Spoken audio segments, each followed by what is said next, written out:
more and more people are finding their way out here. But people used to come here for college, I remember, and now they come here and they live here. So that's a weird thing. It's weird how that happened.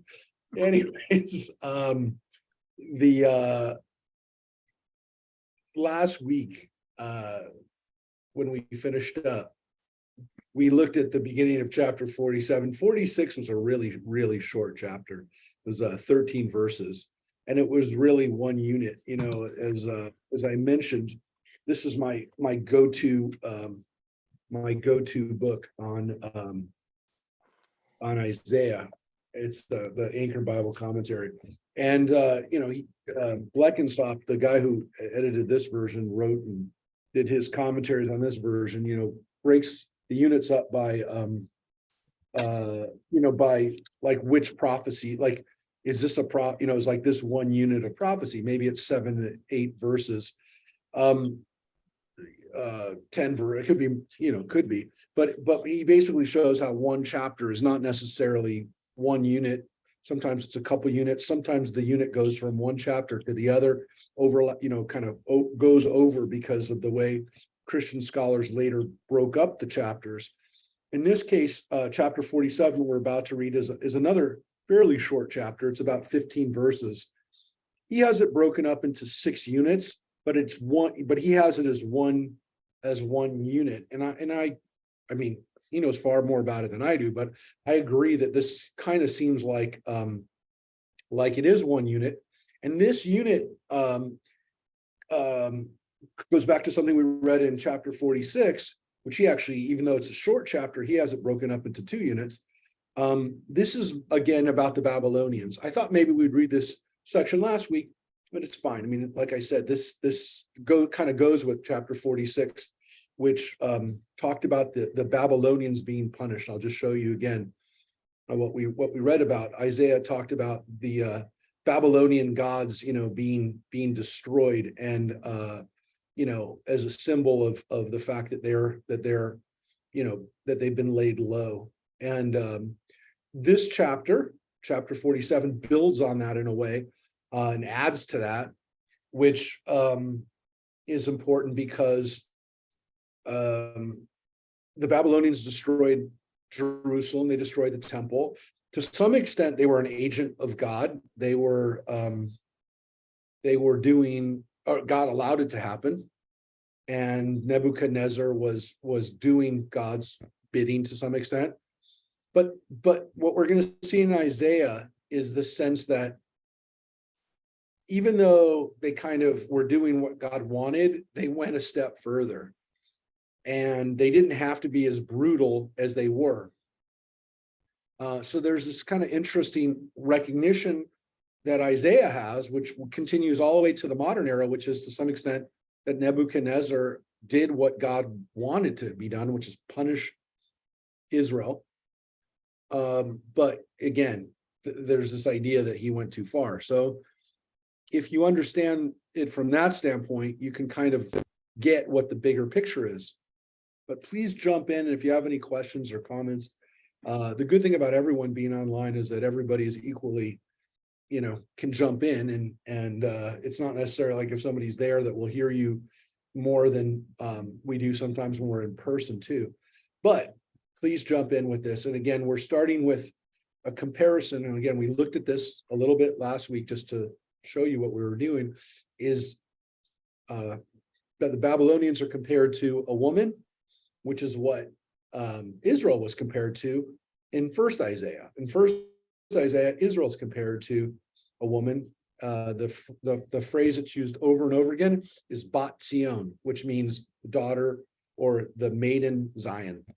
Here it is Bat Bavel, right here, Bat Bavel, the fair maiden of Babylon, daughter Babylon. So it's almost the same words, but again, and now it's been flipped, which again, if Isaiah was written by a different person, it's kind of making fun of and spoofing, or not spoofing, but satirizing or playing on, oh, look at you, Babylon, now you're the way we were. So let's take a look at chapter 47. Rosemary, if you want to Read for us. Okay. Get down, sit in the dust, fair maiden Babylon, sit dethroned on the ground, O fair Chaldea. Never more shall they call you the tender and dainty one. Grasp the handmill and grind meal. Remove your veil. Strip off your train. Bare your leg. Wade through the rivers. Your nakedness shall be uncovered and your shame shall be exposed. I will take vengeance and let no man intercede. Yeah, you can see that, there's one more line that's part of that. Our Redeemer, Lord of hosts, is his name, is the Holy One of Israel. Yeah, now that goes back to us, but the first part of it is all about Babylonians being compared to a woman that gets humiliated. Again, it's maybe not as politically correct to focus on women being humiliated, but definitely in those days, it was understood as a metaphor for the whole country. And we had almost the same language used by us in First Isaiah, on us. So this is pretty similar. Sit silent, retire into darkness, O fair Chaldea. Never more shall they call you mistress of kingdoms. I was angry at my people. Whoops.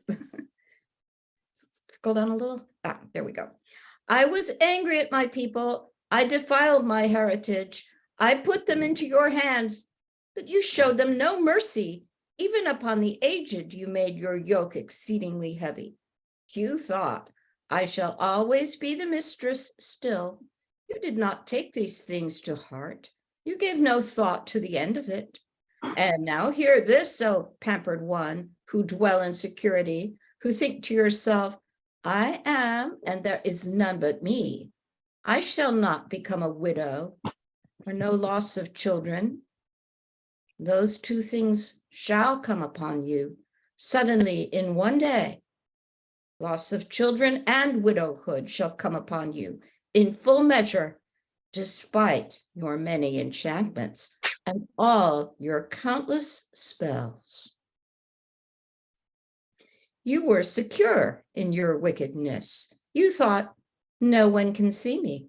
It was your skill and your science that led you astray. And you thought to yourself, I am, and there is none but me. Evil is coming upon you, which you will not know how to charm away. Disaster is falling upon you, which you will not be able to appease. Coming upon you suddenly is ruin, of which you know nothing. Stand up with your spells and your many enchantments on which you labored since youth. Perhaps you will be able to profit. Perhaps you will find strength. You are helpless, despite all your art. Let them stand up and help you now, the scanners of heaven, the stargazers, who announce month by month whatever will come upon you. See, they are become like straw. Fire consumes them. They cannot save themselves from the power of the flame. This is no coal for warming oneself, no fire to sit by. This is what they have profited you, the traitors you dealt with since youth. Each has wandered off his own way. There is none to save you. Yeah, and that's the end of the chapter. And again, probably the end of a unit. He has divided up into a couple of different, actually 6 different kind of units, but you can see what's going on here, which is that you thought you were safe. You thought you were, you could never be destroyed, but you will. And your hubris, your pride was foolish. Look, we can read several things into this, which I think is pretty obvious.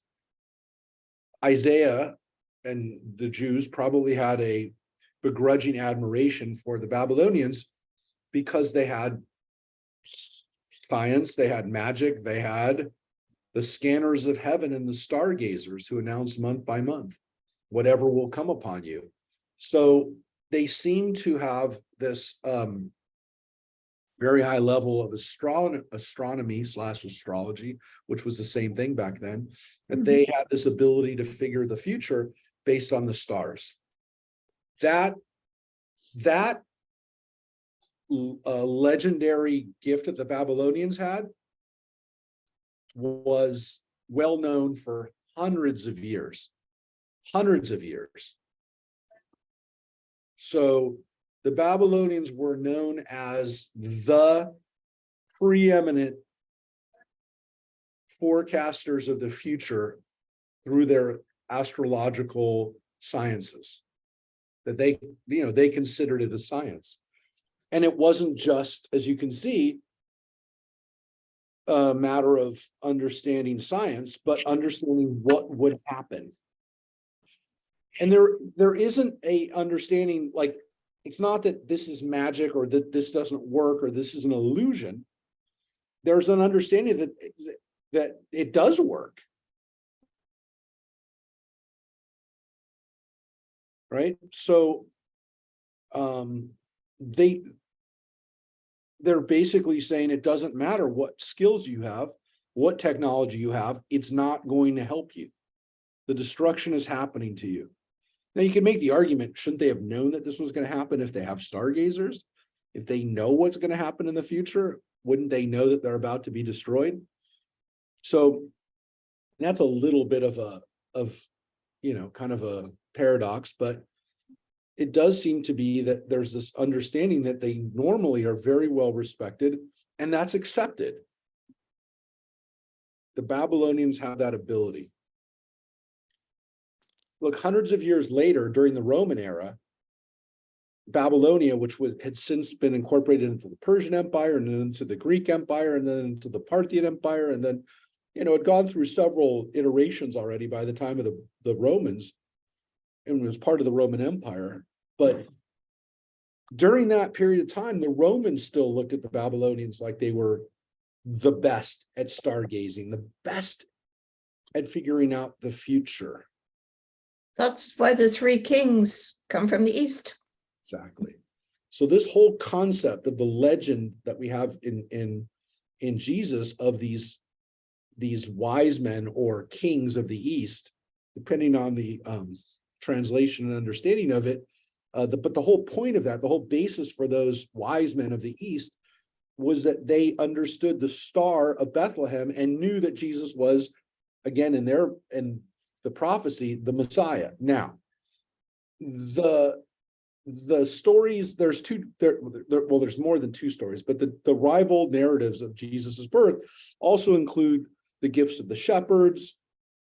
There's different versions of these stories, and we actually even talked about it on our trip to Bethlehem back in February. But in the version that the birth of Jesus was announced by the stars, there is this version of it that, again, these are wise men from essentially Babylonia, from this area. There were other versions in the Midrash of Moses being announced with a star that comes from around the same time. A similar idea that Moses' birth is foretold by the wizards and stargazers of Egypt. There's also this and they also had the ability, the Egyptians, to understand the stars and the moon and especially the sun. They also were known for that.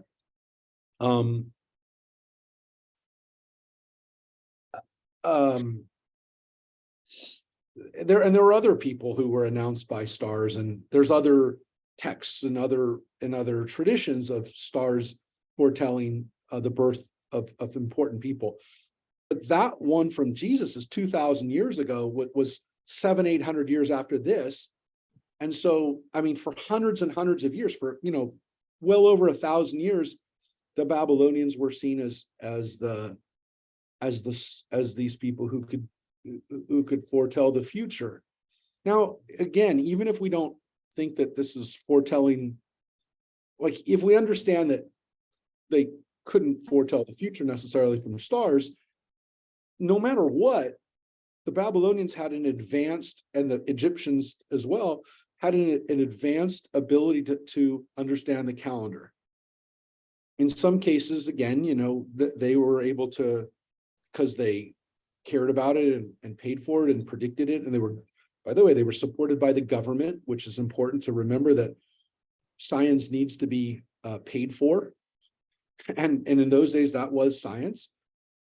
They were able to, at the very least, they were able to predict seasonal changes, and they were able to understand and foretell, weather changes to some extent, and seasonal changes at a level that helped their economy, right? So if you understood when the seasonal cycles of weather could be predicted, you could plant and run your agricultural systems accordingly.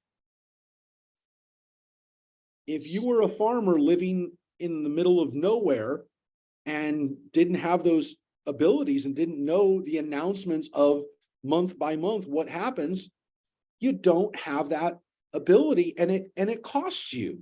No, if you're just going by the moon, you run off course with the sun.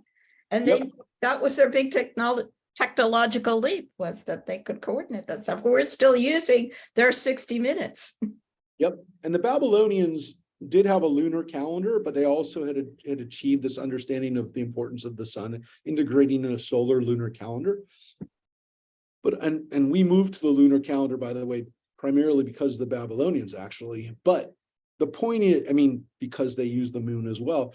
But the interesting thing about understanding this is that you see that this is all connected, right? Because the traders who dealt with you since youth, the traders, the fact that the economy in Babylonia was so strong was because these cities were strong, because they had, a lot of product, they were successful. So it's all connected. The science, the technology, the trade was all connected. And that's been the truth for human history since we emerged out of caves and started organizing societies. So the fact that these systems are all connected, the technology, that the economy, and again, the power structures are all connected, we can never forget that.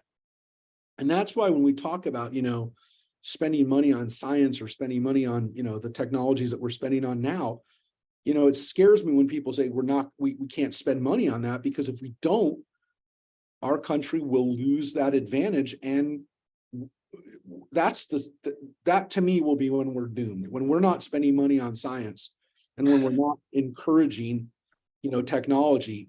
That's it, because then our economy will collapse, our power will collapse, the whole system falls apart. And again, the Babylonians got overtaken by the Persians because they militarily weren't strong either. So, they were fighting, and they had their own civil war in Babylonia, right? The kings started being killed by their sons, and it was, there was civil war. But the system, this hasn't changed, and it's real important. And you see it here. Israel sitting back is not a power, but is kind of like a vassal, to understand that even amongst the bigger players, you can see these things, and we get to see them in Isaiah, and it's scary, because when we see in our own life these things playing out, we're lucky we live in the power center, but we are the ones who are part of this, and we're the ones who are most affected by this system. I will say, and again, just look back again in 47, it says that this whole thing with the Babylonians being in charge was because God was angry at his people, right? I let this, God says, I let this happen, but you showed them no mercy, even upon the aged you made your yoke exceedingly heavy. So, yeah, I gave you Babylonians the power to take my people, but you went too far. You didn't know when to call it quits, and you were only so, you even made you even took advantage of the elderly. So you're done. And so your hubris, your pride is over. So there's a lot in there. And that's, I don't know if it's the very last word we have about the Babylonians, but those two chapters kind of, show us that, hey, this is how Isaiah understood. This is at least how many of our people understood the Babylonian Empire coming to a close. We're not done with the Babylonians in our study, because we're going to go back and read about Daniel and the Babylonians.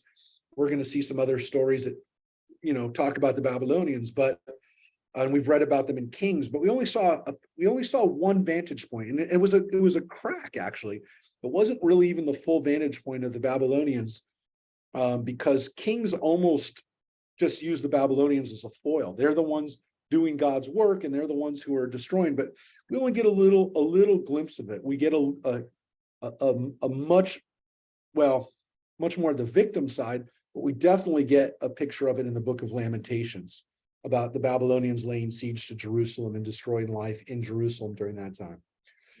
So before we stop chapter 48, I just want to take a moment, a pause. Judith is on with us, and we're going to dedicate today's study to your father, Daniel of blessed memory.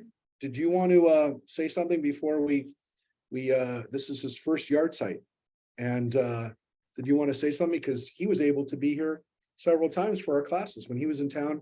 He would study Torah with us even into his 90s. So, Judith? He did. He loved coming to Torah study because he loved that I had a connection to the Jewish community, and he had a lot of respect for continued study, whatever it may be. He himself loved Maimonides, the Jewish philosopher, if you will. He even tried to come on Zoom, and Zoom was not his strong suit during the pandemic, but he really loved coming to study with all you guys at Temple Beth and me. It really meant a lot to him. Thanks, Judith. And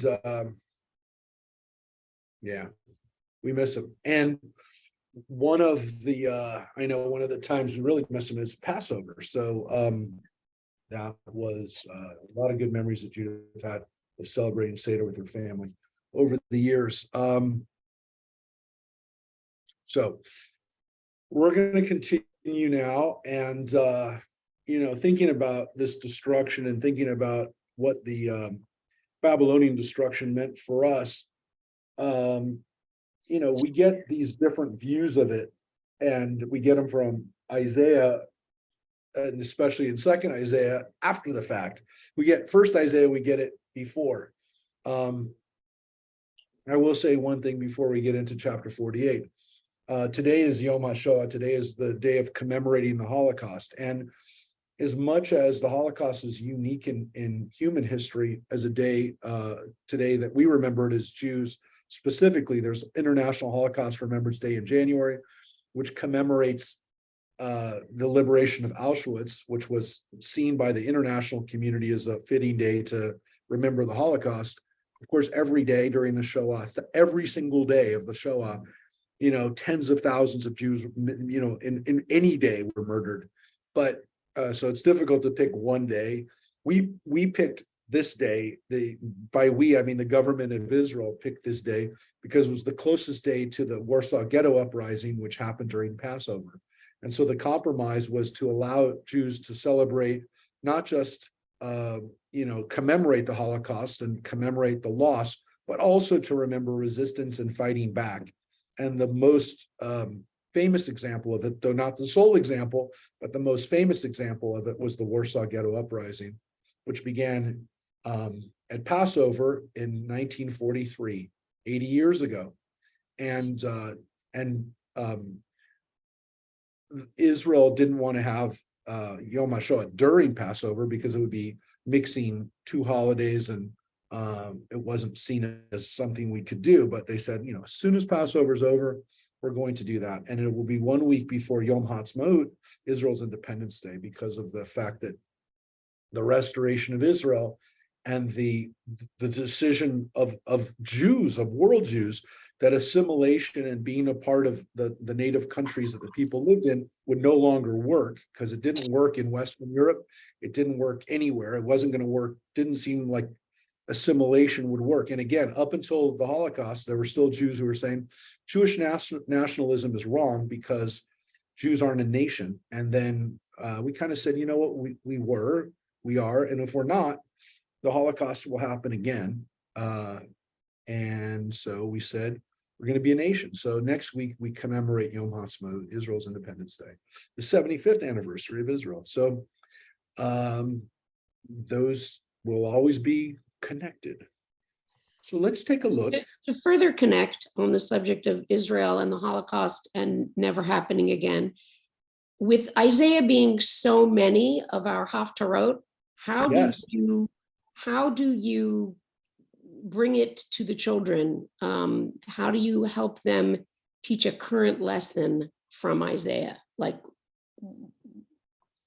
what do you do? Well, you know, first of all, one thing we never do is explain that there's two Isaiahs. There's no reason to. First of all, as we said, most of the Haftarot are from second Isaiah anyways. You know, the thing about Isaiah is that, and one of the reasons why he's always been one of our favorite prophets, is because Jews suffered for 2,000 years everywhere. There was always a pogrom. There was always an exile. There was always, you know, a martyrdom. And so Isaiah talks about that, and it recognizes that. We're about to read another section of suffering servants. We're not going to get to the suffering servant.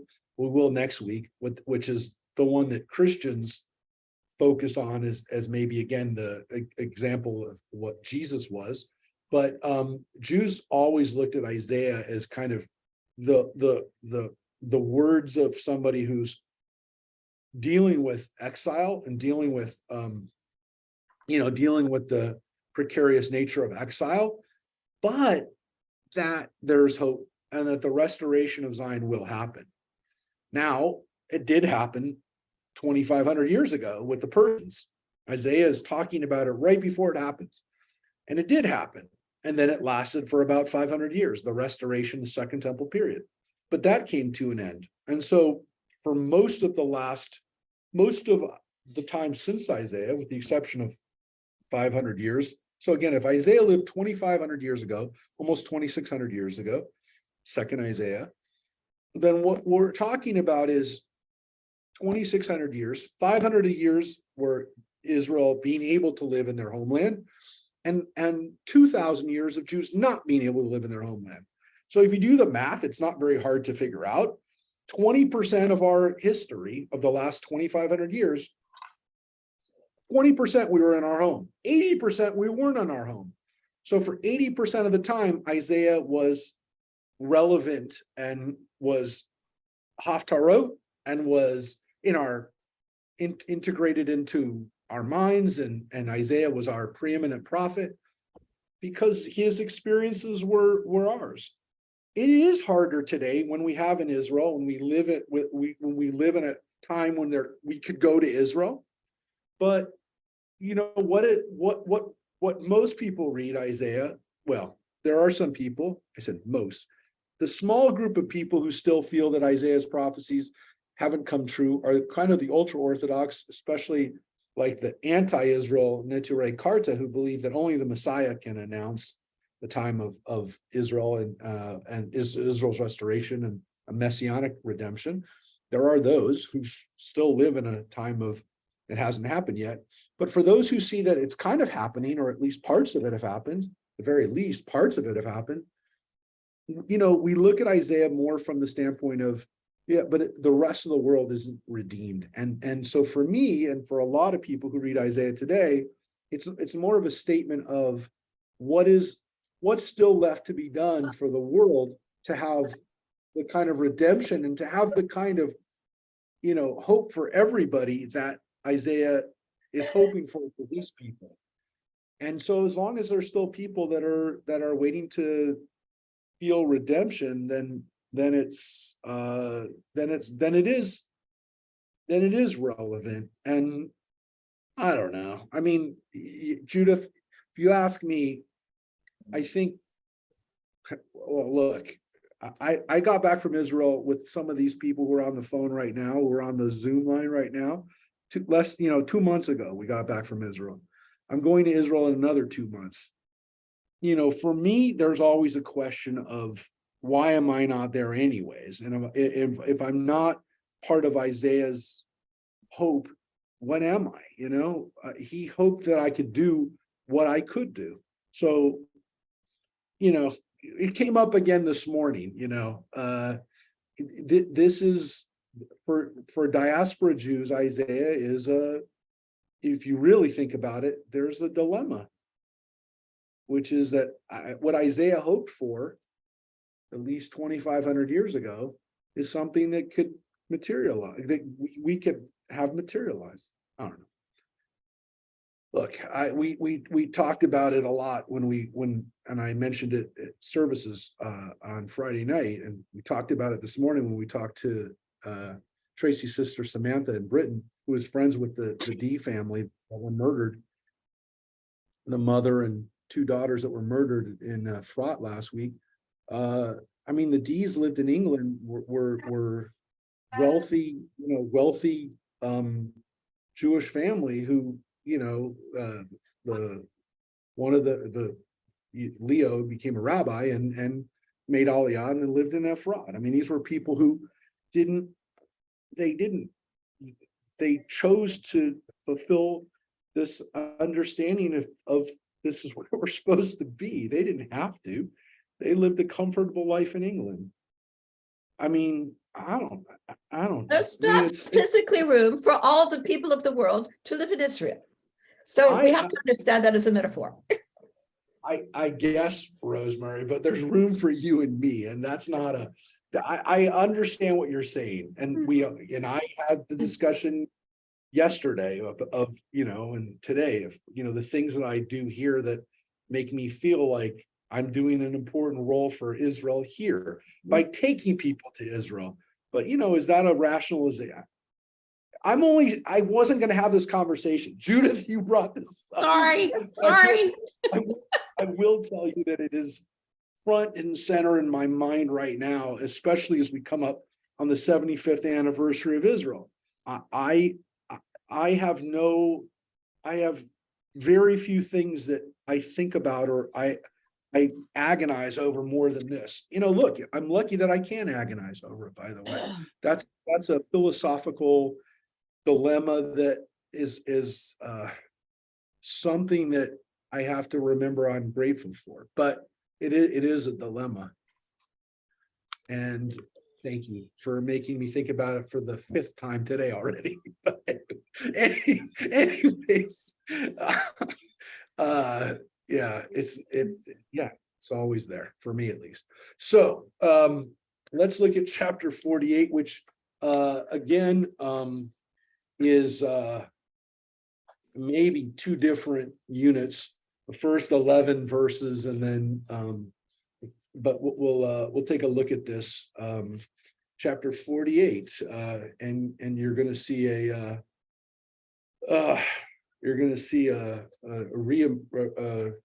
discussion again about Cyrus's role in God's work. So let's take a look at chapter 48.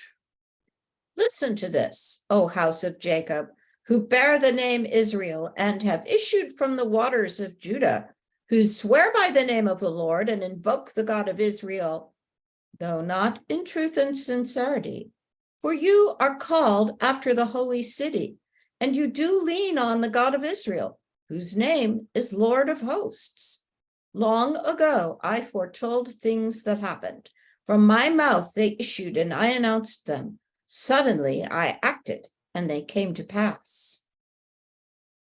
Because I know how stubborn you are, your neck is like an iron sinew, and your forehead bronze. Therefore, I told you long beforehand, announced things to you ere they happened, that you might not say, my idol caused them, my carved and molded images ordained them. You have heard all this. Look, must you not acknowledge it? As of now, I announce to you new things, well-guarded secrets you did not know. Only now are they created, and not of old. Before today, you had not heard them. You cannot say, I knew them already. You had never heard. You had never known. Your ears were not opened of old. Though I know that you are treacherous, that you were called a rebel from birth, for the sake of my name, I control my wrath. To my own glory, I am patient with you, and I will not destroy you. See, I refine you, but not as silver. I test you in the furnace of affliction. For my sake, my own sake, do I act, lest my name be dishonored. I will not give my glory to another. So it's kind of an argument, by the way, for why the prophecies of Isaiah are new, in a sense. You're going to hear things that are new, and I've told you before, and they came to pass, and now I'm going to tell you more stuff.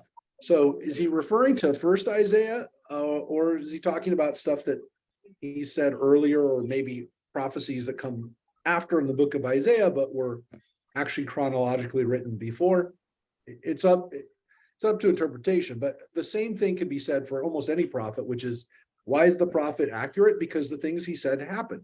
But he's saying, now you're going to hear stuff that you haven't heard before. You're going to hear prophecies that you haven't heard. And again, you are stubborn people. You will not, you pretend like you understand. You don't listen. You sometimes say that, your idols that you worship are going to help you. No, this is only from God. And again, everything that's happened up until now should prove to you that what I'm about to tell you is going to happen, and pay attention.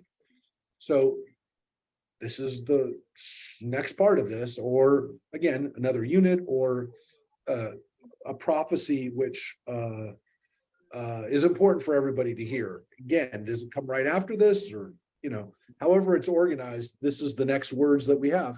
And again, the words here, Shema Eli, listen to me.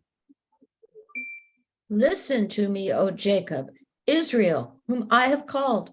I am he, I am the first, and I am the last as well. My own hand founded the earth, my right hand spread out the skies. I called to them, let them stand up. Assemble, all of you, and listen. Who among you foretold these things? He whom the Lord loves shall work his will against Babylon, and with his might against Chaldea. I predicted him, and I called him. I have brought him, and he shall succeed in his mission. Draw near to me and hear this. From the beginning, I did not speak in secret. From the time anything existed, I was there. And now the Lord God has sent me, endowed with his spirit. We're gonna have people here that are helping with identification. Okay. So stick around. Okay. All right, so Kevin Cameron for sure. Okay. And Judah. Okay. So I've highlighted everybody. If they're here, we need to get it. Do you have an ID and social? I don't. Okay, so can you hang out? I don't know whose phone it is, but I think it was Sean's. Anyways, so what's interesting about this is that he's talking, and it seems again here about Cyrus. Now, it doesn't mention him, but it does say that I have brought him and he will succeed in his mission. He's talking about somebody who's going to destroy the Babylonians and the Chaldeans. So it seems as though, again, he's talking here about Cyrus. And it doesn't mention him by name here, but again, we understand this to kind of be the the agent of God's work, which is Cyrus. Okay. Draw near to me and hear this. Thus said the Lord, your Redeemer, the Holy One of Israel, I, the Lord, am your God, instructing you for your own benefit. guiding you in the way you should go. If only you would heed my commands, then your prosperity would be like a river, your triumph like the waves of the sea. Your offspring would be as many as the sand, their issue as many as its grains. Their name would never be cut off or obliterated from before me. Go forth from Babylon, flee from Chaldea. Declare this with loud shouting. Announce this. Bring out the word to the ends of the earth. Say, the Lord has redeemed his servant Jacob. They have known no thirst, though he led them through parched places. He made water flow for them from the rock. He cleaved the rock, and water gushed forth. There is no safety, said the Lord, for the wicked. Yeah. Now, people have heard those words before. That last part's probably the most famous part of that chapter. Though in a way, it's just one line, and it's really not. Well, I guess I wouldn't say it's the most important part of that. It's really more about the good stuff happening to the people and the redemption happening. But anyone who's heard the word "no rest for the wicked, no peace for the wicked," that's the line. That's where it comes from. Ein shalom l'rashaim. No peace for the wicked. It seems like a pretty simple line, but no rest for the wicked, however you've heard that before, no peace for the wicked. That's where it comes from. But Isaiah is telling people that just to go back to what we were just saying a few minutes ago, go forth from Babylon, flee from Chaldea. I mean, this is the get out of exile. I saved you. You were in a bad place, and now you can go home. And that's what he's saying. It was rough. I get it, but now the redemption has happened. And again, the metaphors here are like the Israelites in the wilderness when they were with Moses, right? As they were going from Egypt to the promised land. I made them, I know they were thirsty, but I gave them, I let water flow from the rock, right? So that's the metaphor that goes back to the book of Numbers, which we're reading on Wednesdays. So that's an interesting allusion back to Moses. Well, which leads us, by the way, to chapter. Any questions or comments or anything from 47 or 48 as we've gone through those couple of chapters? And again, you can see they're pretty short. That one was 22 verses. The previous one was even shorter. Any questions or comments? Okay. Well, now chapter 49. I do want to say just a moment, something a moment before we start. Chapter 49, we're going to see the reemergence of the servant, of the words servant. We are now getting into a section where we talk about a servant of God. We're going to read it today, and it's depending on where we finish today. I'm pretty sure we're going to be reading about it next week too. We talked about the fact that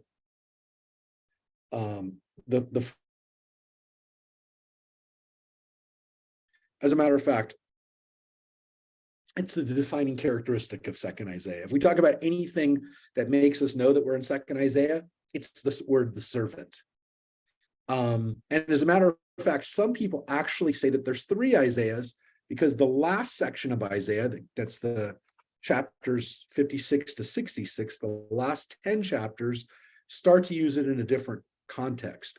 And so some people say that chapters 40 through 55 is either a second unit, second Isaiah, and then that there's a third Isaiah, or that the third, that last part uses enough of similar language and seems to still be written by second Isaiah. But again, this question of the servant is the defining characteristic, if you will. The themes and the language and everything in Second Isaiah is so pronounced that, again, it seems to be talking about the redemption of the people 100 years after the first Isaiah lived, roughly 100 years after the first Isaiah, or 150, we said almost. So there definitely seems to be two Isaiahs, and some people say three, but it's based on the importance of this concept of servant. So let me just explain something. And again, I'm going to quote Bleckensound for this idea of the servant. So the frequent use of the title servant in the sense of agent or instrument in Isaiah 40 through 55 is one of several features distinguishing this section of the book from what precedes and follows. Okay. In one respect, the idea of prophetic agency or instrumentality is one of the key contributions of Isaiah 40 to 55. So again, this is why it's so important. So in Isaiah chapter 1 through 39, the word eved or servant only appears 2 times. And both times, listen to this. One of them in chapter 37 through 35 belongs to the long final section taken directly from Kings. That long section that is literally a verbatim quote from the book of 2 Kings, right? And the other time that it's used is in chapter 20, verse 3, where it says, my servant Isaiah, which clearly refers to Isaiah as a servant, as the servant, right? So in this second Isaiah, right, in this section, it appears, let me tell you how many times it appears in 40 through 55. Well, the last section, it appears in 56 through 66, it appears 10 times, always in the plural. And he says, I will argue that these servants are closely connected with the individual servant of chapters 49 through 55, which we're about to enter into right now. Is because of the Christian attachment to Jesus being the servant, and specifically the suffering servant. Now, Blenkinsop is a Catholic, was a Catholic. He passed away last year, but I mean, he's a Catholic writer, and he exists and will exist throughout time as one of the better commentators on the book of Isaiah. But he's basically telling us that, and he says later on, the origin of the usage of servant as representative can authors. It's in Deuteronomy in the histories, which are the books of Joshua through Kings. It is important to know, again, according to this theory, Moses is the proto-prophet, is the preeminent servant of God. And it says that in Deuteronomy and in Joshua. And so he intercedes, he suffers, and he offers his life on behalf of the Jewish people. So, it says here, specifically in Isaiah, the main features of prophetic profile can be abstracted from 3 key passages here. Isaiah 49 through 55, which is going to be 49, 1 through 6, 50, chapter 50, which we're going to read to today, 4 through 9, and 52, 13 through 53, 12, providing a kind of rudimentary prophetic martyr biography. The prophet is predestined for a mission before birth, which we're about to read, lives his early life under the providence of God, is equipped for a mission involving prophetic speech and instruction away from the public eye, and receives divinely revealed knowledge and guidance. The mission is directed first to Israel and then to foreign people. The sense of inadequacy and discouragement in the face of opposition gives way to the assurance of ultimate vindication. Opposition escalates into open abuse, leading eventually to a violent death. Now, the rabbis understood that Isaiah did, in fact, suffer a violent death. As we mentioned a few weeks ago, there's a midrash that his own relative, his own grandson Hezekiah, kills him somewhat accidentally because Isaiah hid from him in a tree, and then Hezekiah cuts down the tree and ends up sawing Isaiah in half. Grotesque death of Isaiah. But the idea that Isaiah is martyred, or that the servant of God will be martyred, is what leads to the importance of Jesus being martyred in the Christian narrative, and specifically the Passion, which was just celebrated a week ago, commemorated or reenacted in some places. In the Philippines, where they actually nail people to crosses. But this idea of a suffering servant is critical to an understanding of Jesus's life, and especially his death, in the text. What's really important that I do want to say now, even as we enter into this section that we'll read today and next week, and these sections are not all about what happens to the servant, but it's there. Does not talk about a resurrection of said suffering servant. The martyrdom that the servant goes through is part of the responsibility of the servant. It's part of what the servant says is going to happen to him ahead of time. And it does not foretell that he gets resurrected because of it. So that is a later Christian, addition to this story, or to this prophetic experience, but it is critical for understanding what happens to Jesus in the gospel narratives. So that's why we focus on it so much, not so much because of the role it played in Jewish history, but the role it plays in Christian history, and to some extent human history, because even if you're not Christian, you know probably a little bit about the story of Jesus, and that's what we're going to look at now a little bit in these chapters. The area, the part of Isaiah that we call the suffering servant. Probably not going to get to that last part today, but let's get into it, and we're going to be introduced to it in chapter 49, which is why I gave you that little preamble before we get to it.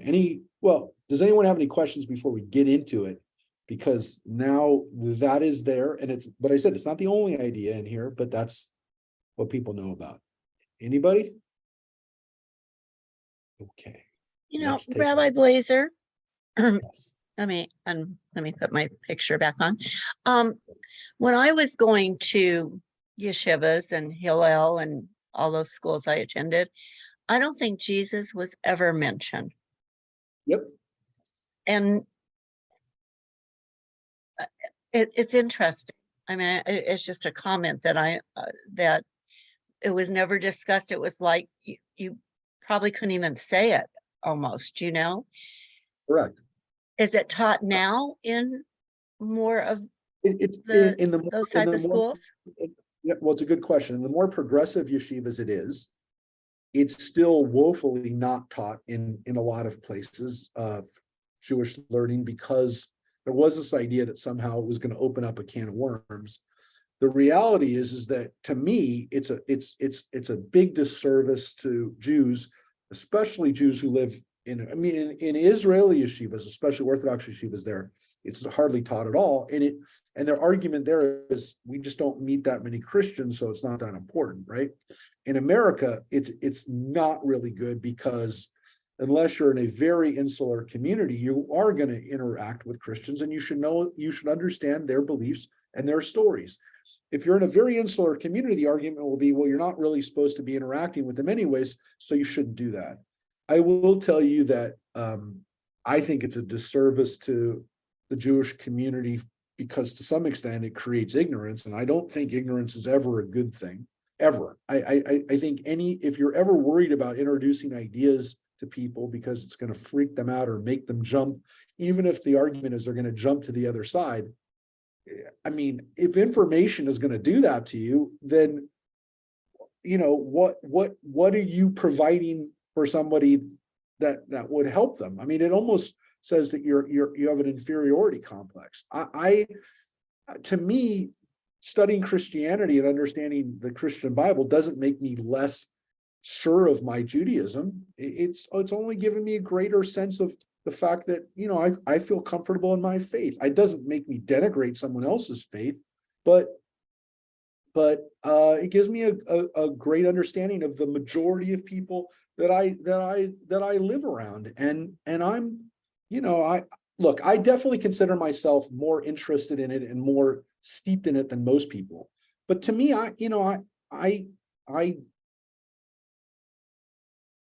for a lot of reasons, and I've talked about it in the past, but I do think that it's important for Jewish people to understand it. It's difficult, Sandy, and I will tell you this. We talk about it a little bit at Hebrew school, a little bit in our religious school classes, but I feel like I'm doing a little bit of a disservice to our kids because I don't explain it enough. And our kid, and my argument or the basis for that is we have so little time with our kids in religious school that we don't have time. Like, how much time do you allocate to discussing Christianity? We always do it. And I want the kids to understand what the differences are between the faiths and the traditions and the teachings, because I want them to understand it. I mean, if a Christian comes to them and tells them something, I want them to understand Judaism. But the argument, of course, is that we don't spend enough time on there because we just don't have enough hours. But we do a little bit. But I do think it's important. And I think especially for someone to understand, if a Christian missionary comes to you and starts quoting the Bible, you have to understand what they're talking about. Because oftentimes, folks, they're going to quote Isaiah. They're going to quote specifically this chapter and chapter we're going to read next week, probably 52, 53. They're going to quote those chapters. And if people don't understand the context for them, and they don't even know what Isaiah is, we got a problem. But the problem is I don't have enough time to teach Isaiah at this level with our kids, so they don't understand Isaiah. So it is a problem. And even though, as Judith says, it's a haftarah for some of the kids, they're going to be reading Isaiah for their bar bat mitzvah, we just don't have enough time. So it is a problem, Sandy, and it is something that we should adequately prepare and understand and understand the context for it, because our kids will be confronted with, I guarantee they'll be confronted by a proselytizer who's going to say, hey, look, this is what your Bible talks about Jesus too. So they have to understand the context of it, and they have to understand what we should and learn from this. But yeah, it's Sandy, it is a problem. And by the way, there are people who were like you, who did not learn anything in their yeshivas and in their schools when they were learning, and when they were presented with Christianity, they were confused by it, and some of them became Christian because they didn't understand it, and they felt like they were almost that, like, they took the notion that because Jews didn't talk about it, and especially Orthodox Jews didn't talk about it, that we were afraid because we knew that it was better. And so that had a reverse effect. It had a flip back, which was, oh, the people were like, oh yeah, look, they showed me the real truth because you were afraid to tell me the truth. So. Well, thank you. I appreciate that explanation. Yeah, I didn't mean to interrupt for so question. long. No, and thank you for telling, kind of like bringing that out, because I do think it's important, and it is critically important over these chapters, because honestly, these couple of chapters and some of the end parts of Isaiah are the most quoted by Christian missionaries. They are these lines. So I think, and pay attention to these lines as we read them, because you'll see the context of them, and then you'll understand more of what Isaiah is dealing with. Because, well, listen, I wish everyone could read this whole book, or especially the chapter on the servant, because we already saw Isaiah second Isaiah refers to servants in many contexts. Sometimes the servant seems to be Isaiah. Sometimes, like in this, is he talking about himself, or is he talking about another person who's going to be like him? Is he talking about Israel? Because we talked about it before. It seems really clear in the earlier parts of chapter 40 that Isaiah is talking about Israel being the servant of God. And Blenkinsop says that. He's a Catholic. He says that Isaiah is talking about us being the servant. It seems really clear from the context. This this section seems to be talking about an individual in particular. I think you'll see that. Well, you'll see why. Let's take a look. Listen, O coastlands, to me, and give heed, O nations afar. The Lord appointed me before I was born. He named me while I was in my mother's womb. He made my mouth like a sharpened blade. He hid me in the shadow of his hand, and he made me like a polished arrow. He concealed me in his quiver. Now, that's a pretty wild line, couple of lines, because it basically says that Isaiah or whoever here is talking about himself doing God's work was chosen before he was born, which means that we are given responsibilities or a destiny or something, at least possibly before we were born. And as Reverend Lynn said a couple of weeks ago, this is also in the book of Jeremiah. Jeremiah says the same line. Of course, we also talked about the political consequences of this line, which is that maybe, again, this is the basis for ideas that a human being exists as an innate and unique person before they are born, which has led to, again, discussions about abortion law today. So, this is also very relevant for people who get involved in the discussions about what the Bible says about when life begins. Again, is this poetic? Is this meant to be a statement about moral or legal consequences? I don't know, but it is quoted by people also, who will do that. So Isaiah seems to be again here talking about himself. And he said to me, you are my servant, Israel, in whom I glory. I thought, I have labored in vain. I have spent my strength for empty breath, but my case rested with the Lord. My recompense was in the hands of my God. And now the Lord has resolved, he who formed me in the womb to be his servant, to bring back Jacob to himself, that Israel may be restored to him. And I've been honored in the sight of the Lord. My God has been my strength. Yeah. And there you have it. What is the job for this guy to do? It's to, and again, words right there, servant, to bring Jacob back to God. Yeah. For he has said, it is too little that you should be my servant, and that I raise up the tribes of Jacob and restore the survivors of Israel. I will also make you a light of nations, that my salvation may reach the ends of the earth. And this is the line that Blenkinsop says. It's not just about the Jews. It's about everybody, the light to the nations, or Lagoyim, right? To be a light to the nations. So it's important that this person not only redeems the people, Israel, but is a light to the nations. Salvation may reach the ends of the earth. So this is a universal redemption. So when we talk about it, and then back to the question of what Judith said, well, what's the relevance, or how do we understand it today? It's this idea that everybody has to be redeemed. My salvation will reach the ends of the earth. Thus said the Lord, the Redeemer of Israel, his Holy One, to the despised one, to the abhorred nations, to the slaves of rulers. Kings shall see and stand up, nobles, and they shall prostrate themselves to the honor of the Lord who is faithful, to the Holy One of Israel who chose you. Thus said the Lord, in an hour of favor I answer you, and on a day of salvation I help you. I created you and appointed you a covenant people, restoring the land, allotting anew the desolate holdings. Yeah, and here again, it's not just about Isaiah or about the servant, it's about the people. And it says a covenant people. What's the note here? It says a covenant. Yeah.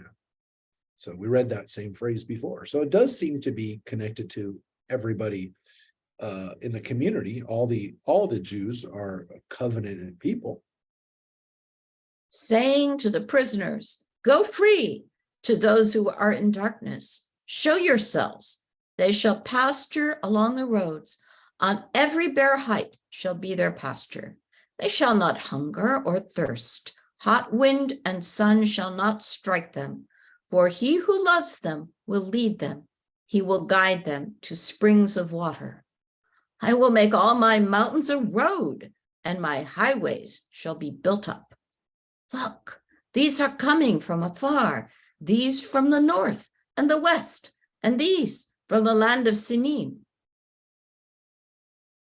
Shout, O heavens, and rejoice, O earth. Break into shouting, O hills, for the Lord has comforted his people and has taken back his afflicted ones in love. Yeah, and Blenkinsop says that's the end of one unit, or maybe even two units. The first unit being the one where God says, it's not just to the Jewish people that you're going to be speaking. And then these last parts are some comments about, again, what the servant's going to be doing. This next section is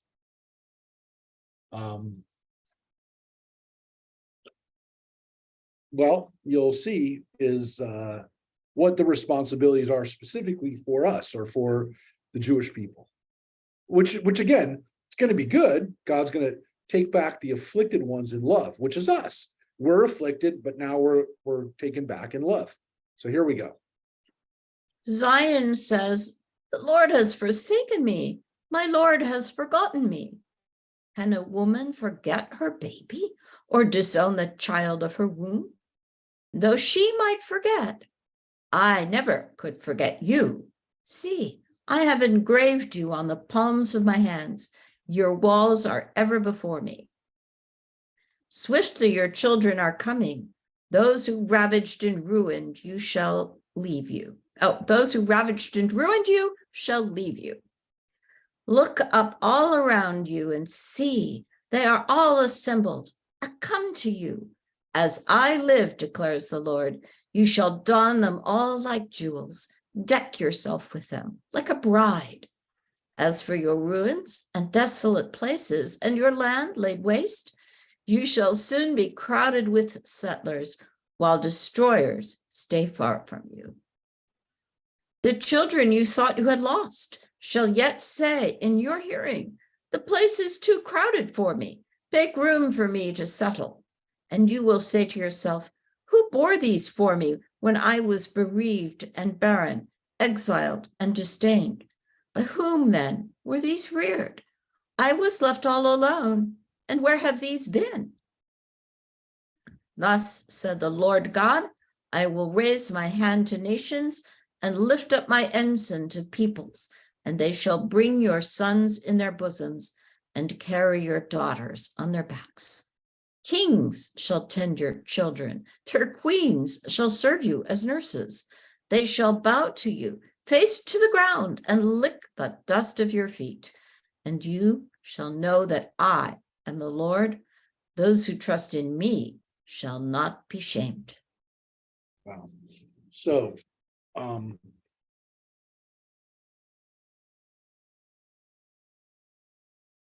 this was the vision that Isaiah had for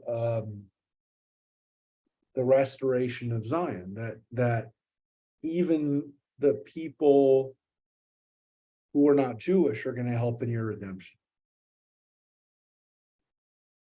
Right? Even those that are royalty and the other countries are going to be helping you, right? They'll take your sons back and your daughters, they'll carry them back. And so this is a pretty wild thing that happened when we talk about the modern nation of Israel and how Israel was restored in the last generation. One of the things that I saw in my own life, and I was lucky enough to see it, happen, and at least the recognition that was deserved to these people, was one of the untold parts. And we actually did a screen, some of you will remember, about 15 years ago, we did a screen of the movie Exodus out in Santa Clarita for the anniversary, the 40th anniversary of the release of the movie Exodus. We did a screening. It was about 16 years ago. And what was interesting about the story of Exodus, and what my dad did for that re-release of the movie and celebrating the 40th anniversary, was that he knew that he had to do something special and do it before it got too late. There were still about a dozen surviving captains of ships that had taken part in bringing Jews to pre-state Israel in 1947. The Exodus captured kind of a combination of several stories. There really was about the Exodus, but there were other stories of other ships that had been combined for that movie. And they were, all the stories were amazing stories in their own right. One of the really amazing parts of that story were that there were American captains, naval captains, that volunteered to run the British blockade in 1946, 47, and 48 to bring Jews to Israel illegally, because Britain had stopped Jewish immigration, as you know, to Israel during the war, during World War II, and it continued for a few years after. So Jews would try to come to Israel from Europe. The survivors, they were arrested and they were taken to Cyprus.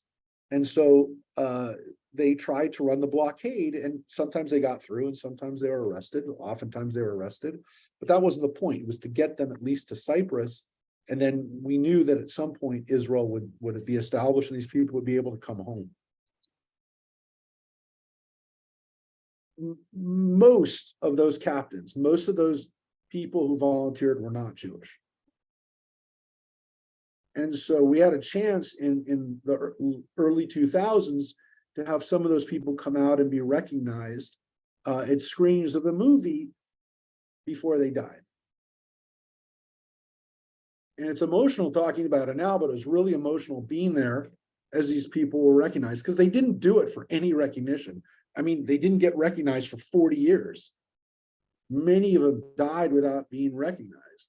But the story of these people who were not Jewish, but who saw what happened during the Holocaust, were moved by the story and the history. They, in some cases, were not necessarily even really religious people. They just felt moved to do it, and they did it. They risked their lives to some extent. I mean, the British didn't kill these people if they got caught, but they did risk their lives if they had gotten if the ship had gotten sunk or something like that.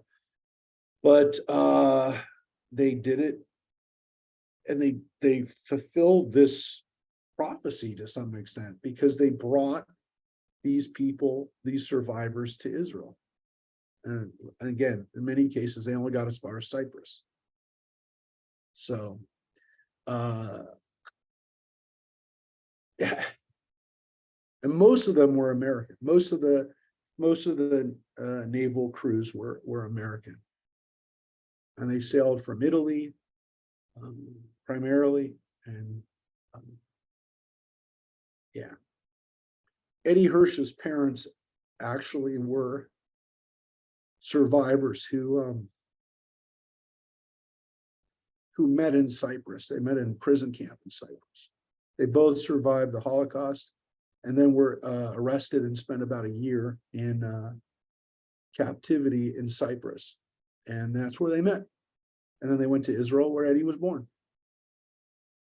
So yeah, so there's people in our community who literally are products of this. They weren't, in some cases they were kids. I know the people that are my dad's age, a little bit younger, that were born in Cyprus. There were people that were born in the DP camp, the detention camp in Cyprus. So it did happen. So this is another, it happened in most of our lifetimes. So here's another section, perhaps again, it's all part of chapter 49, but this is another chapter, another part of this, or another idea here. Can spoil be taken from a warrior, or captives retrieved from a victor? Yet thus said the Lord, captives shall be taken from a warrior, and spoil shall be retrieved from a tyrant. For I will contend with your adversaries, and I will deliver your children. I will make your oppressors eat their own flesh. They shall be drunk with their own blood as with wine. And all mankind shall know that I, the Lord, am your Savior, the mighty one of Jacob, your Redeemer. Now keep going, because Blenkinsop says this is all part of one idea. Thus said the Lord, where is the bill of divorce of your mother, whom I dismissed? And which of my creditors was it to whom I sold you off? You were only sold off for your sins, and your mother dismissed for your crimes. Why, when I came, was no one there? Why, when I called, would none respond? Is my arm then too short to rescue? Have I not the power to save? With a mere rebuke, I dry up the sea and turn rivers into desert. Their fish stink from lack of water. They lie dead of thirst. I clothe the skies in blackness and make their raiment sackcloth. So he says that's all part of one idea, which is connected to this idea of mother and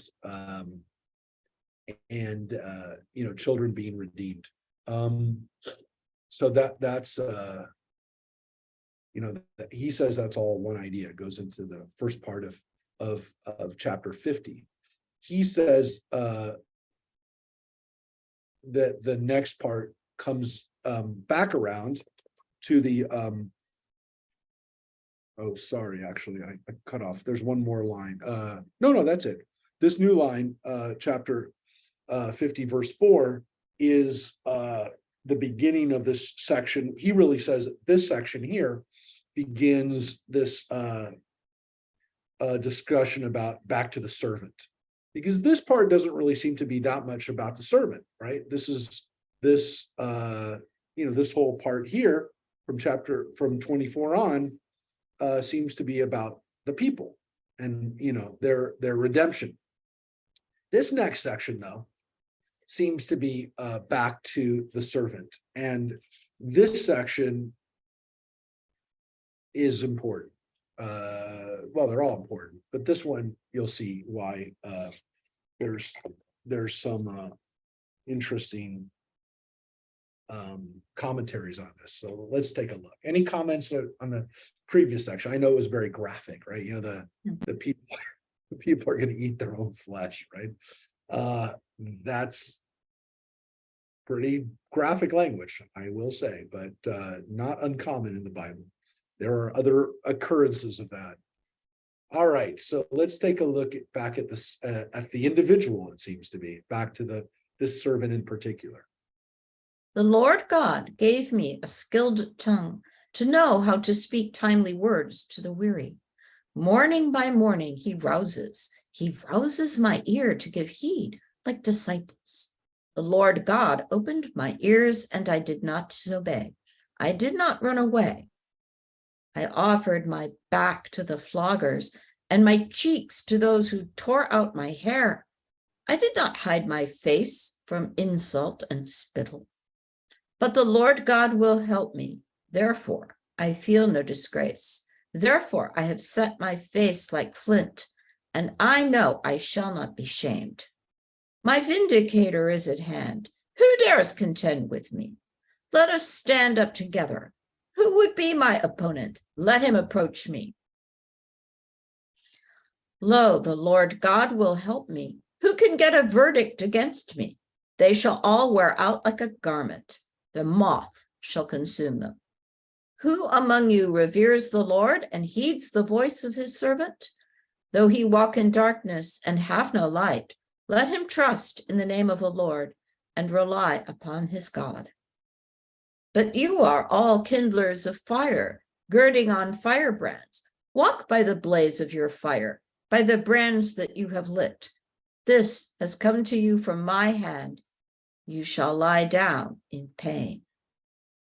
Yeah, and that's the end of chapter 50, which you can see is a short chapter. He actually has it, like if Bleckensop would have had it, he would have had it start here in verse 4 and be one unit. Not necessarily a chapter or whatever, this section. So everyone gets why this is important. That's foretelling the passion of Jesus in Christian eyes. I offered my back to the floggers and my cheeks to those who tore out my hair. Yeah, it's this line right here. So, yeah,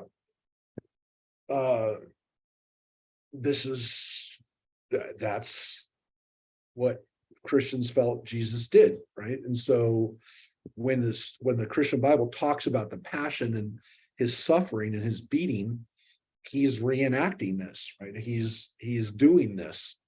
This is one of those critical lines for people looking at the abuse and the what happens. I'm a yeah. bit confused. Yeah. This is Isaiah. This Yeah. is Yeah. what did you say, 250, 500 years? 600, well, this one in this case, yeah, second Isaiah would be like 500. So 500. where's the jump? The jump is that the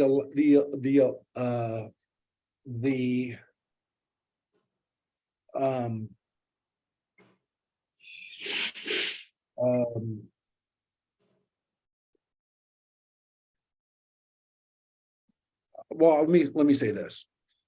We know from the Midrash that the rabbis had no issue telling people that the Bible, in lines that aren't even necessarily prophecy, any line can be used to happen again, right? So it's important to understand that a line that happened before in the Bible and was attached to Moses or to King David or to any individual can happen again. And therefore, when the Christians said that this was Jesus, they're not doing anything. They're operating in a midrashic framework that the Jews did. So they're not doing anything that was contrary to Judaism by doing this. I want to make that clear. At the same time, when you read it in the context and you read it by, again, not out of one line, which some Christian, proselytizers will come and say, look, Jesus did this. And you would say, yeah, but that referred to Isaiah, and it happened to Isaiah.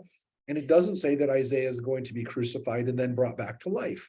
So that's the full context of it, right? And that's when you say that this is that and that's that. This happened 600 years before. But I want to make it clear, yes, you're 100% correct. But at the same time, the Christians who did that, the followers of Jesus, even if we can't even call them Christians yet, the people who would have used that midrashically were doing exactly what other rabbis were doing. So I will say, let's keep it into perspective that this wasn't by itself, applying that to Jesus was not what made them Christians. What made them Christians was the belief that Jesus was the Messiah and had fulfilled God's prophecies, which we would have said, but he didn't. And more importantly, doesn't talk about in the Jewish Bible that the Messiah gets killed and then is resurrected. So that's where the big leap is. The leap is that. Because nowhere in Isaiah, and that would be the retort is, okay, so if Isaiah is talking about Jesus, where does it say that he's going to be resurrected? And that's where the difference is. So did Jesus himself feel that he was reenacting Isaiah? Maybe up until the very last moment, he felt like he was reenacting what Isaiah did. Because it does seem that, Isaiah may also foretell his own death. But let's get to that. But yes, I mean, you're right. But I also am going to say that they originally were not doing anything that other rabbis hadn't done in the Midrash already. So, yeah. And again, it seems as Isaiah's okay with this because he knows, as you can see, that God's going to help me, right? So let's continue. Let's see how much further we get, because we might get to the other section in 52, 53, which is critical for us understanding this. So if we do, then we'll see. So let's get to chapter 51. Any other comments or questions? I want to make sure everyone's with us so far. So again, pretty short chapter, right? It's only and again, as I said, Bleckensop would have it as a 7-verse idea. That's chapter 50, chapter 51. Listen to me, you who pursue justice, you who seek the Lord. Look to the rock you were hewn from, to the quarry you were dug from. Look back to Abraham, your father, and to Sarah, who brought you forth. For he was only one when I called him, but I blessed him and made him many. Yeah, now that's interesting, because here we actually have a reminder of a biblical character, which we don't have a lot of. Let's point out that it's kind of talked about in, the Jews are talked about kind of, we talked about the reference to Moses to some extent with the desert, being desert and the rock. But here he calls out Abraham and Sarah, by the way. Let's mention that, right? He actually says, he actually mentions Sarah, which is really wonderful because, we oftentimes talk about Abraham, our ancestor. We don't mention Sarah, but he does. He calls out, he calls them out. So, and her, right? So let's keep going. Truly, the Lord has comforted Zion, comforted all her ruins. He has made her wilderness like Eden, her desert like the garden of the Lord. Gladness and joy shall abide there, thanksgiving and the sound of music. Hearken to me, my people, and give ear to me, O my nation, for teaching shall go forth from me, my way for the light of peoples. In a moment I will bring it. The triumph I grant is near. The success I give has gone forth. My arms shall provide for the peoples. The coastlands shall trust in me. They shall look to my arm.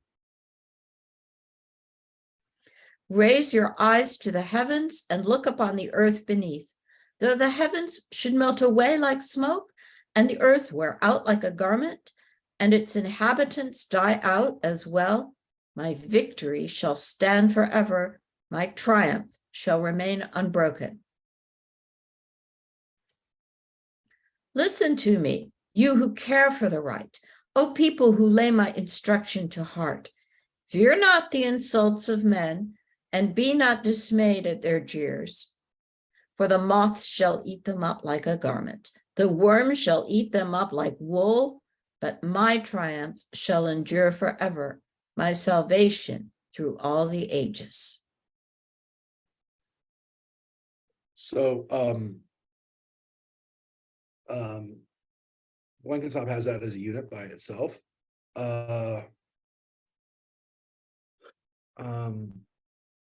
Beautiful. It's comfort, not just to the servant, right? Here, it's comfort. These verses are comforts to the people, right? To everybody, which is why, again, this is one of our Haftarot, one of the Haftorahs that we read. It says right here, fear not the insults of men, don't be dismayed at their jeers. He's talking to the people, right? He's not talking to an individual here. He's talking to the people. It's all plural, right? And again, remember, sometimes we lose that because in Hebrew, there is a you plural and a singular plural, right? So here the you is plural. Al tira'u, don't be afraid, right? We have that a lot. Don't be afraid, but it's plural. So it's important. So again, we don't have use. Well, we do if you're from New York, say used guys, but you plural is used here. So it's for everybody. So yeah, don't give up hope. And then let's take a look at these lines. Awake, awake, clothe yourself with splendor, O arm of the Lord. Awake as in days of old, as in former ages. It was you that hacked Rahab in pieces, that pierced the dragon. It was you that dried up the sea, the waters of the great deep, that made the abysses of the sea a road the redeemed might walk. So let the ransomed of the Lord return and come with shouting to Zion, crowned with joy everlasting. Let them attain joy and gladness, while sorrow and sighing flee. Yeah. Well, this is another kind of subunit, but let's just, what the heck was that just talking about? Yeah.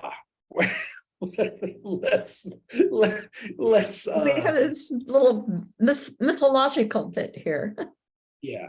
So yeah, this is a little mythological thing here, which is if you look at the notes, primeval monsters, right? So it mentions these primordial beings, Rachav and Tanin, which is translated as dragon, sea monster, dragon. There was a Canaanite god, referred to as Rachav. These are ancient Near Eastern myths for primordial beings that gods kill and then create humanity or create the world out of those pieces. It's their primordial creation epic stories. We have little pieces of them in the Bible. This isn't the only place where these pop up, but they are part of they were part of the Near Eastern mythological landscape. The references to them are so vague and so kind of undeveloped because everyone knew what they were. And it wasn't because they didn't have to explain it, because everyone knew these stories. So the idea that God or primordial gods destroyed huge creatures to begin with to kind of help create the world that we live in was just part of the Near Eastern myth. I don't know what to say other than there are little pieces of it in the Bible, but there are more extensive description of it in Canaanite literature, Babylonian literature, literature of the ancient Near East. So these are not the only places that we hear of Rachav and Tanin. To some extent, they make their way into Midrash, into later Jewish teaching, as the Leviathan and the later there'll be other beasts that are defeated at the end of time in the Messianic era, which will be our food that will live off of these things when they're the Behemoth and the Leviathan will be destroyed and then consumed by the righteous in the Messianic era. So kind of God defeats these big monsters at the beginning, and God will also defeat these big monsters at the end. So those are key. And later on, and for Christians in the book of Revelations, there are similar kind of concepts that happen at the end of time too.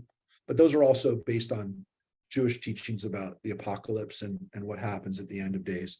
So yeah, I will say that they're not extensively dealt with. They didn't have to be, because people knew what the references were. All right, let's keep going. We were down here. Too far, I think. Yeah, sorry. I am he who comforts you. What ails you that you fear, man who must die, mortals who fare like grass? You have forgotten the Lord, your maker, who stretched out the skies and made firm the earth, and you live all day in constant dread because of the rage of an oppressor who is aiming to cut you down. Yet of what account is the rage of an oppressor? Quickly the crouching one is freed. He is not cut down and slain, and he shall not want for food. For I, the Lord your God, who stirs up the sea into roaring waves, whose name is Lord of hosts, have put my words in your mouth and sheltered you with my hand. I, who planted the skies and made firm the earth, have said to Zion, you are my people. Nice, right? Right? I do all these great things, and I'm also redeeming you, right?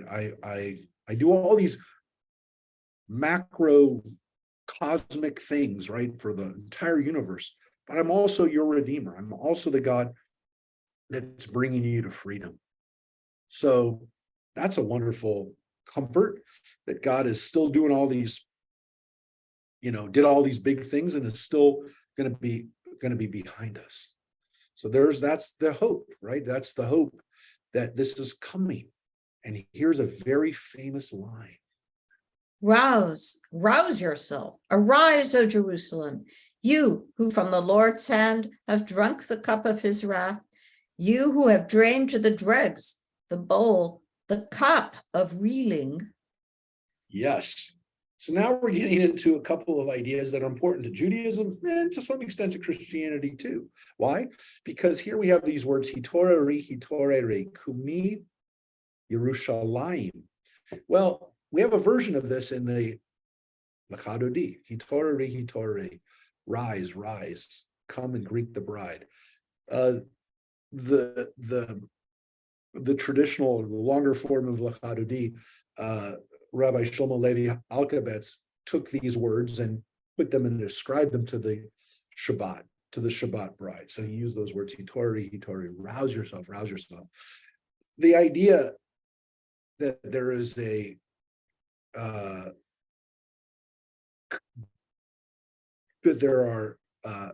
a cup of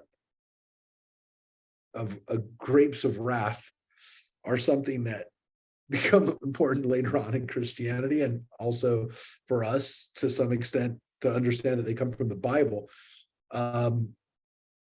There's a famous book called The Grapes of Wrath, right? And there's also a song which comes from literally later on in the book of Isaiah. I mentioned this a few weeks ago.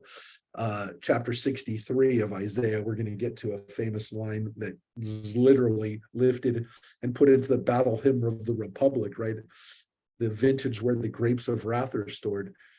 By the way, that's kind of an argument for why second Isaiah really should go into the last chapters, because these ideas are both in the 50s and in the last parts in the 60s, which we're getting to.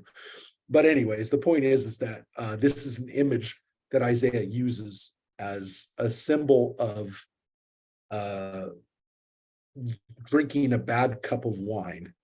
Why is it bad? Because it's bad. It tastes bad. It's one of the few things that people would taste and go, oh, that's bad. Why? Because sometimes wine got sour.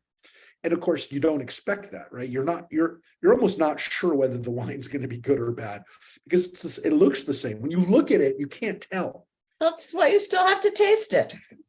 Exactly. And so what's interesting about this is that, like, if you have a bad cup of wine, you can't even drink it, right? I mean, if it's turned vinegar, you really can't drink it.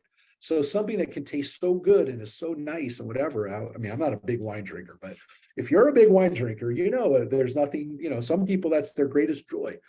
But no matter what, it's what a lot of people drink, and they definitely drink it for good things, for simchas, right? It's a symbol of life for us. But it also could taste not quite like death, but pretty bad.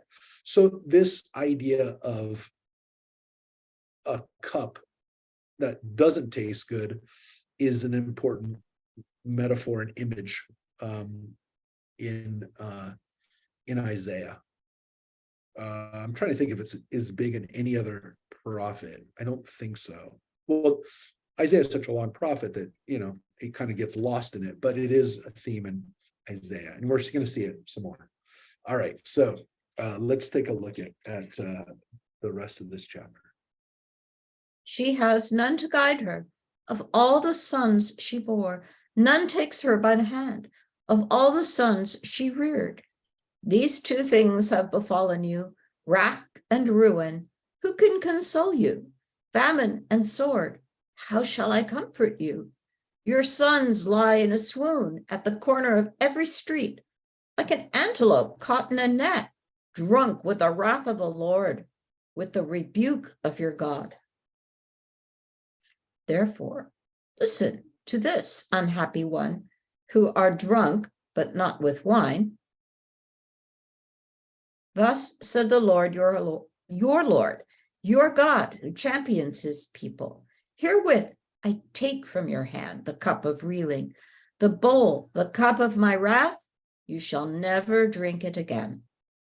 I will put it in the hands of your tormentors, who have commanded you, get down that we may walk over you, so that you made your back like the ground, like a street for passers-by.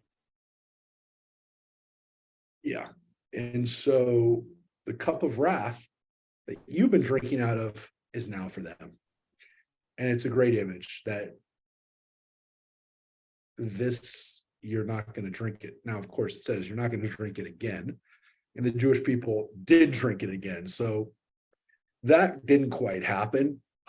This idea that they aren't going to have to drink it again. It says, Lo tosifi lishtoa o, you won't have to drink it again. So it is a reminder that, there's hope. But we did get to chapter 52. So we're gonna read again, a lot of it is kind of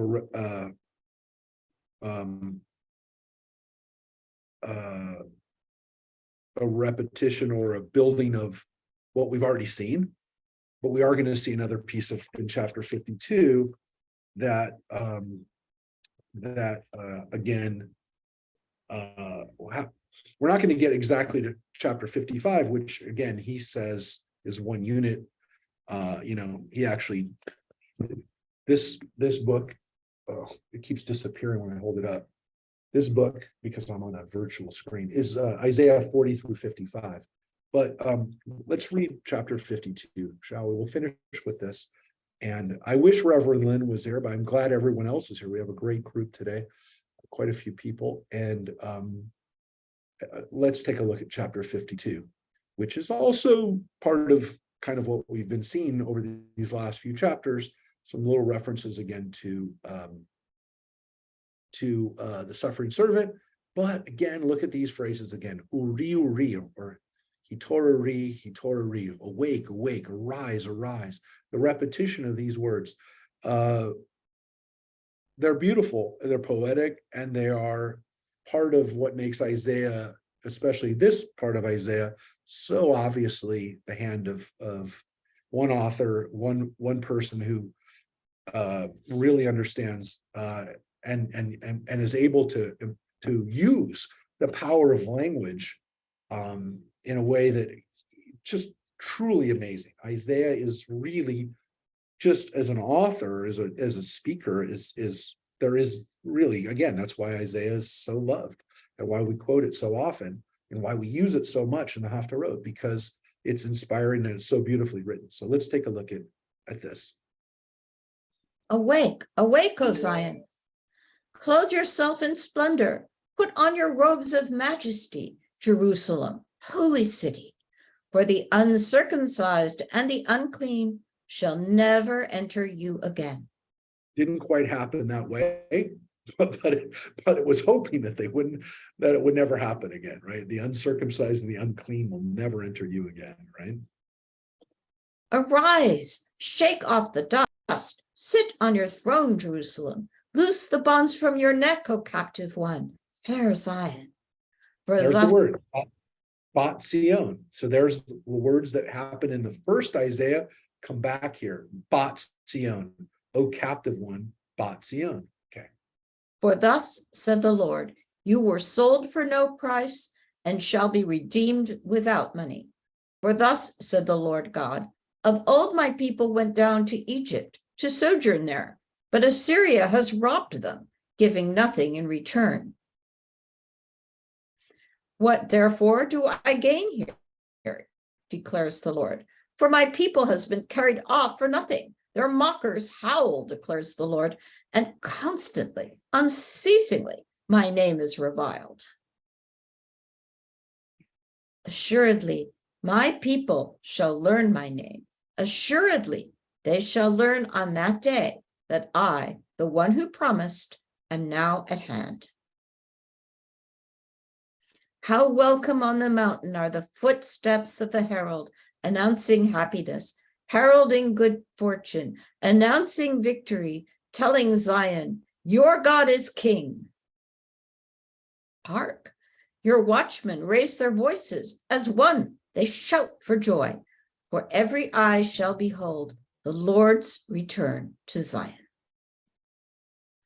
Raise a shout together, O ruins of Jerusalem, for the Lord will comfort his people, will redeem Jerusalem. The Lord will bear his holy arm in the sight of all the nations, and the very ends of the earth shall see the victory of our God. Turn away, touch not unclean as you depart from there. Keep pure as you go forth from there, you who bear the vessels of the Lord.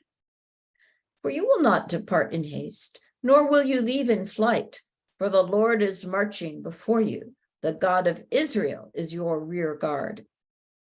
Yeah. So the hope that Israel will be redeemed, and again, there is a connection back to Egypt, the fact that we were essentially slaves in Egypt, and now we've gone through another system of oppression. We're going to be redeemed. We're going to go home. That's comforting. And the idea that, it's going to happen was the reason why for thousands of years, the Jewish people every year after Tisha B'Av, after the destruction was remembered, not just of the Babylonians, but later on by the Romans, Tisha B'Av, from those 7 weeks on, every week we read these sections of Isaiah, these sections, chapters 51, 52, we read from these sections to remind us not to give up hope. So the rabbis instituted the Haftarot before the destruction of the temple by the Romans. They did. So it was there before that. But later on, and again, for most of Jewish history, we've been reading the Haftarot during this time to remind us that even the Roman destruction, even 2,000 years of exile, would come to an end. And that's when people say, well, how did Jews continue to hope that they would be restored? Because they had Isaiah and they had these sections that we read every year during this time. And those are not this time, but during the summer, from the end of July roughly to the beginning of September to Rosh Hashanah. We would read these sections and we would be comforted. We would know that this despair that we had of being in exile would come to an end. So let's read this section here, which gets us a little bit back into the servant. Indeed, my servant shall prosper, be exalted and raised to great heights.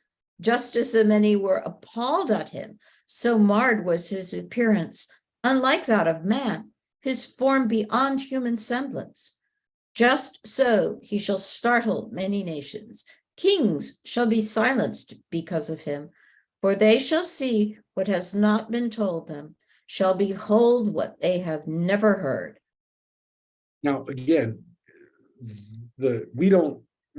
so this ends the chapter. This doesn't necessarily end the chapter, and it doesn't end the chapter the way Blenkinsop thinks it should. And you can see right here, these are the sections, again, that Christians say talk about Jesus.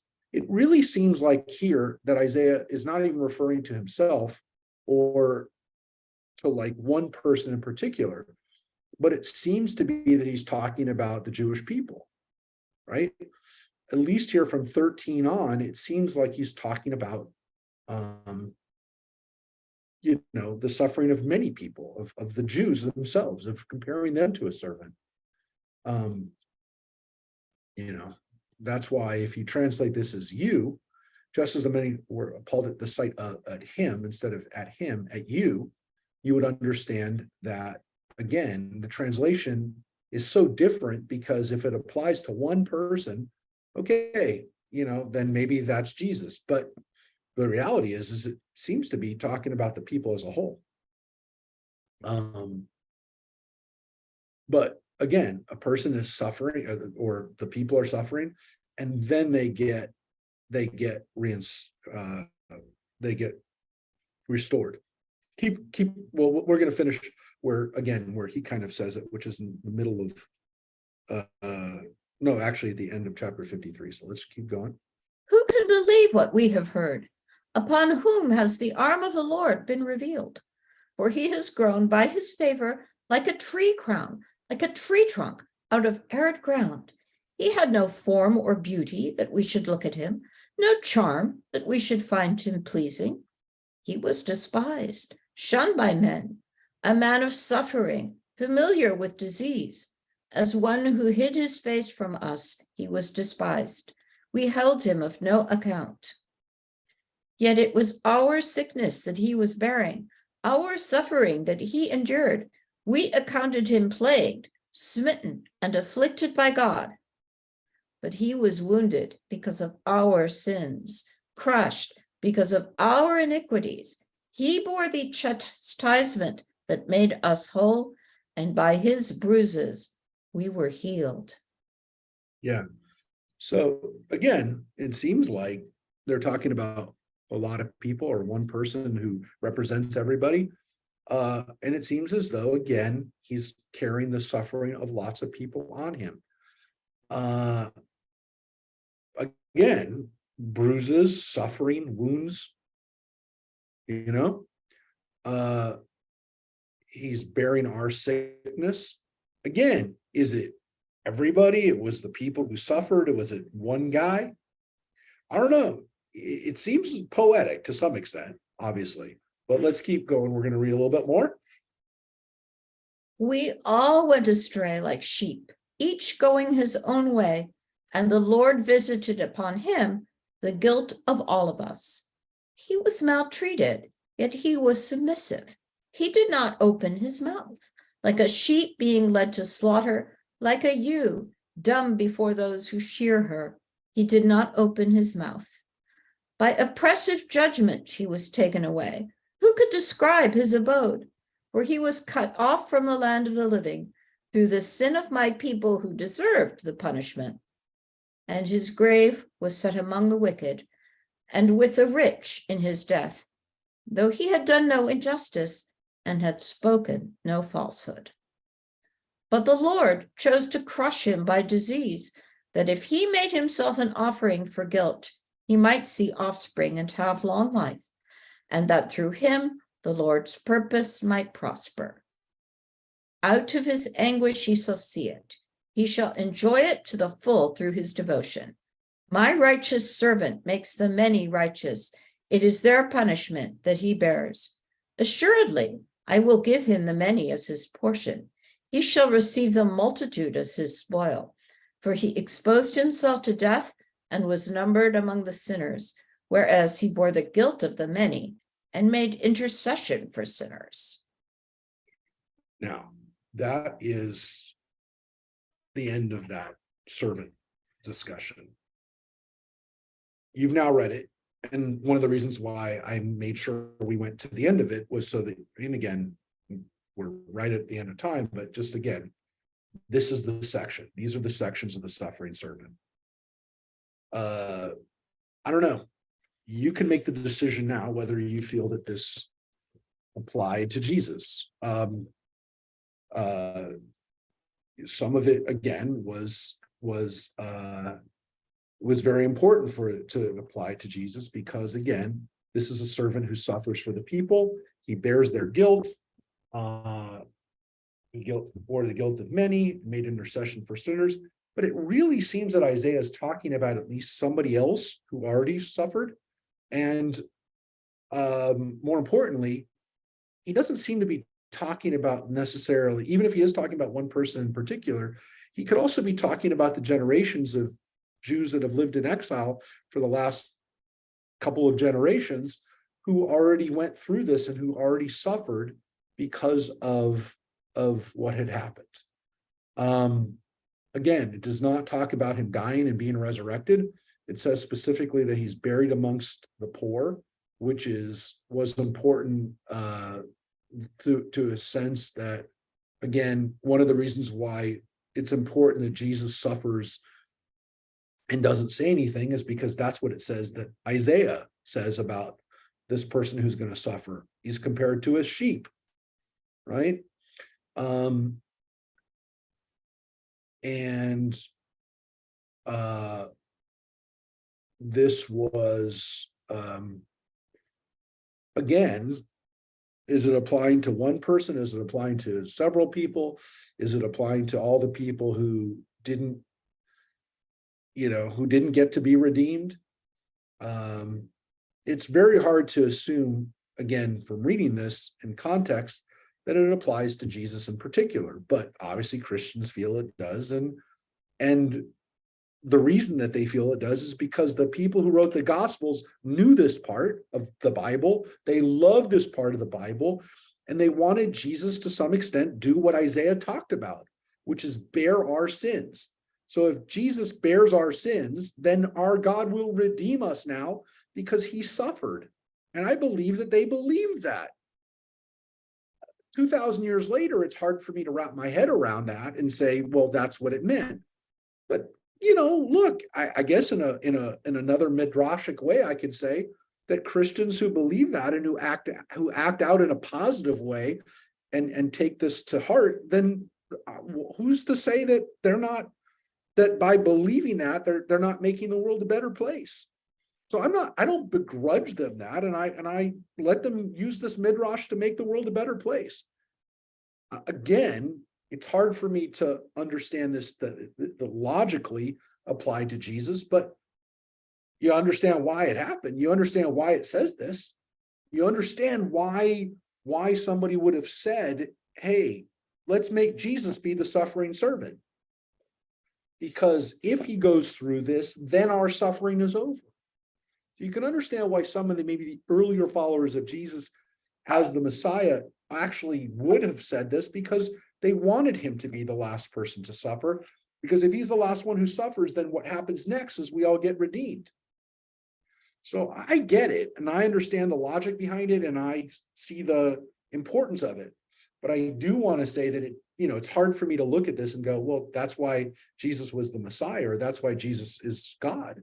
But I do understand why it exists. I understand why the Christian writers and especially the early Christian writers wanted to see Jesus as being the sufferer who's going to now then allow the good things to happen. If Jesus took all of our sins and then bore the guilt of many, then our suffering will be over. But that's where it comes from. It comes from these sections. So, I think it's real important for us to understand that. I think it's important for us to see the full context of it. And I think people who see the full context of it and understand it, and again, can talk to Reverend Lynn next time she's with us, how she understands it and how she reads it. But I definitely understand it. I definitely get it. I mean, I understand why it was important, but I do think it was important specifically at a certain time and made a lot of sense. But, again, Christians today can look at the Passion and see that, that interacting, or, that Jesus can also take on their sins and their guilt now, which is what they believe, which is what Christians believe. So then there's another level to that midrash. There's another level to that explanation, which is where it comes from and why it's so important. So Isaiah is the preeminent prophet for Christians, again, partly because of first Isaiah and the discussions about a Messiah being born. And again, we said probably Hezekiah, it's probably referring to a specific king. It seems like it's pretty clear that Isaiah is foretelling the birth of a king, or again, somebody who ruled during that time. And again, here it seems to be talking about somebody who suffered either already or who's suffering, or again, some people say he's talking about himself. Or maybe the first Isaiah that he also could have been writing about, which there's a Jewish understanding that Isaiah got martyred. However, we're going to understand this. This is critical, really critical, really critical for Christians. Less so for us because we understand Isaiah in a different framework. We understand Isaiah as a prophet who gives us hope when we're in the exile that we're in. But for Christians, these lines are really important. And I did share when we were at the Church of the Holy Sepulchre, my understanding of the Midrash of Psalm 22, which again, Christians, really use for the Passion. So as much as this section from Isaiah, and when we get to Psalms chapter 22, I'll give you my take on that because it's very important for Christians understanding the martyrdom of Jesus. Is this martyrdom on behalf of the people? Seems like there's at least some elements of that. But again, for some people, it's played out so many times in Jewish history where Jews took on the role of being the martyrs for the world, which is another idea that we sometimes get into in Judaism, which is that we are the martyrs for the sins of humanity to some extent, that we're the ones who bear as a people who bear the brunt of humanity's sins. And that is a reading of the Holocaust. I'm not saying it's the only one, but here today on Yom HaShoah, I will tell you that there is this understanding that to some extent the victimization of the Jews during the Holocaust, the martyrdom of Jews during the Holocaust, had a role to play in humanity's existence.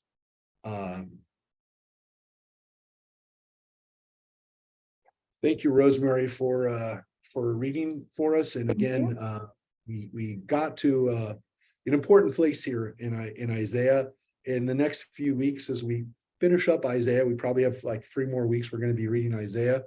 We'll see some other ideas. I can promise you every week we're going to see something in Isaiah that was super important for people, for Jews, for Christians, for people. But today, I know there's a lot to think about, a lot to do. And again, that's why we went a little bit longer, because it was important to get to this end of this section. So thank you, everybody, for being with us. We will be online again. Next week we'll be online as well. And I look forward to seeing everybody in person Friday night at services. We'll also be in person tomorrow night. So take care, everybody. It's good to see you all. Stay well. Thanks, Rabbi. Thank you. Okay. Bye. Bye-bye.